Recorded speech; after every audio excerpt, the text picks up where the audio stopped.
How's it going, guys? Welcome back to a bit of a surprise. Last night on Smackdown, WWE had a contract signing for Kofi Kingston to face Daniel Bryan at Fastlane. A match I personally think was one of the most wanted matches title-wise I've ever seen from the WWE Universe that doesn't feature some big box office name like The Rock or The Undertaker or so on and so forth. Rarely, very, very rarely do we see this type of support and push by the fans for a guy who quite clearly isn't your typical WWE champion built physique-wise type of guy. Almost reminds you of back in the day when Daniel Bryan was getting the same exact push like Kofi Kingston is now by the fans, but really never seen an opportunity when he first deserved it like Daniel Bryan did, although he did get his chance further down the road. The SmackDown crowd was more electric and alive for this contract signing than I've seen for any promo in a long time. It just brought back so much nostalgia, the liveliness of the crowd. It just made the contract signing that much more exciting to watch. But it was such an odd form of a promo, as I felt it was just like a ceremony honoring Kofi more than it felt like a WWE title match promo. Things just, they didn't feel in place. And then Vince McMahon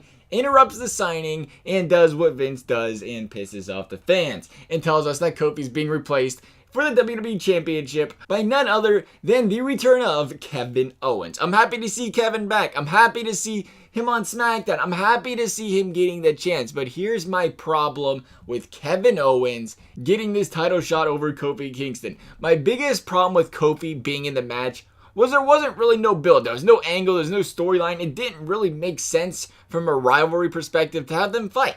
But Kevin Owens has been shelved for months. There's zero angle, zero storyline for him just being inserted in the title match either. And at that point, it just feels like give Kofi his match.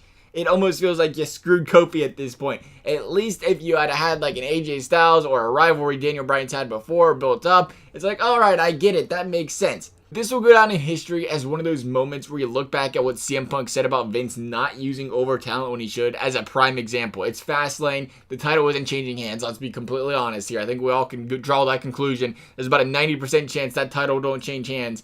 A month before Mania, I mean, there is a possibility this is even a further build-up for a WrestleMania match for Kofi Kingston, but I find it very unlikely. The promo, it just felt so odd and forced, and the idea of Vince putting a non-Vince guy, quote-unquote, in the main event of WrestleMania opposed to a Randy Orton or an AJ Styles or even a Kevin Owens or so on and so forth, you get the point, it's unlikely. If there was ever a time to give the people what they want, though, it's now.